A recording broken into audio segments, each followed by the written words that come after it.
तुमने कभी सुना है कि कुछ जगह सिर्फ शरीर को नहीं, आत्मा को भी डरा देती है। ऐसी जगह जहाँ समय ठहर जाता है और एक अजीब सी बेचैनी दिल में घर कर जाती है। आज मैं तुम्हें एक ऐसी ही कहानी सुनाने जा रहा हूँ। कहानी जो मेरे साथ घटी थी। शमशान, छलावा और खूनी बावरी की कहानी। ये कुछ साल पहले की बात है। मैं और मेरा दोस्त प्रतीक एक छोटे से गांव में एक डॉक्यूमेंट्री शूट करने गए थे। वो गांव जहां की हवाओं में ही रहस्य बसा हुआ था। वो जंगल गांव वालों के मुताबिक मनहूस थे। किसी ने बताया कि गांव के पास एक शमशान है और उसके करीब एक बावरी। मैंने हंसते हुए कहा, भूत प्रेत जैसी चीज़ें नहीं होती है, ये सब कहानियां हैं। लेकिन जो हुआ उसने मेरी हंसी छीन ली। उस रात मैं और प्रतीक तय किया कि शमशान और बावरी के पास जाकर शूटिंग करेंगे। गांव वालों ने हमें चेतावनी दी थी। उन्होंने कहा था, रात के समय वहां मत जाना। शमशान में छलावा है और बावरी में खूनी आत्मा। जो वहां गया वो लौटा नहीं। हमने उनकी बातें अनसुनी कर दी। शहर के लोग जो ठहरे सब कुछ तर्क से समझने की कोशिश करते हैं। शमशान होते ही हम अपने कमरे लेकर निकल पड़े। रास्ता सुनसान और डरावना था। घने पेड़ों के बीच से गुजरते हुए हमें लगा जैसे कोई हमारी परछाई का पीछा कर रहा हो। शमशान पहुंचे तो चारों तरफ एक अजीब सी खामोशी थी। हवा रुकी हुई थी।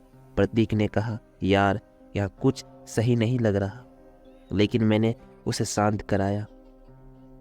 तभी एक तेज आवाज आई, जैसे किसी ने जोर से दरवाजा पटका हो। हमें मुड़े, लेकिन वहाँ कुछ नहीं था। शमशान के पास वो बावरी थी। गांव वालों ने कहा, उस बावरी में कभी एक लड़की गिर गई थी। कहते हैं वो किसी को भी अपना और खींच लेती। जैसे ही हम बावरी के करीब पहुंचे, प्रतीक रुक गया।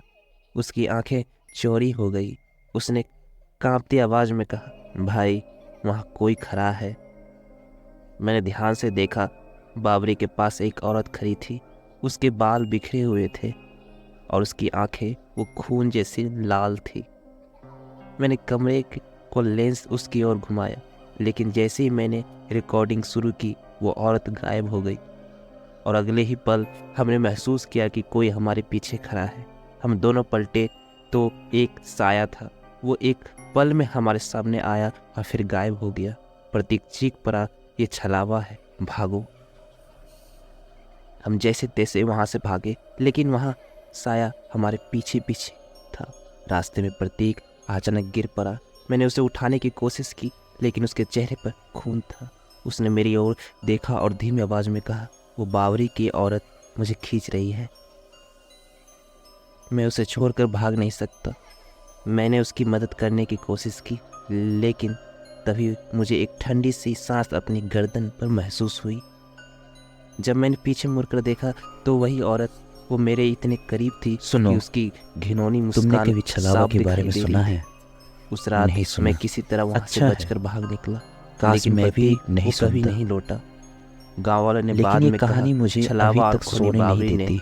उसे अपना शिकार बना लिया। आज भी कुछ जब महीने मैं उस पहले की रात बात के है। बारे में सोचता मेरा हूँ दोस्त तो मेरे रोहन रोंगटे खड़े हो जाते एक हैं। छोटे से गांव में रहता है। तो अगर तुम कभी वीरान, किसी सुनसान जगह शांत पर और जाओ शहर की और भीड़ भाड़ से तुम्हें किसी कोसों औरत की दूर, परछाई दिखे या एक एक दिन अजीब सी हंसी उसने मुझे सुनाई दे, फोन किया। तो समझ लेना बोला, वो शमशान, यार छलावा और गांव खूनी आना, बावरी हो सकती है। कुछ दिनों के लिए रुक क्यों जाना, वो दिखती है, दिमाग भी वो साफ सिर्फ हो जाएगा दिखावा होता है। और हम पुराने दिनों की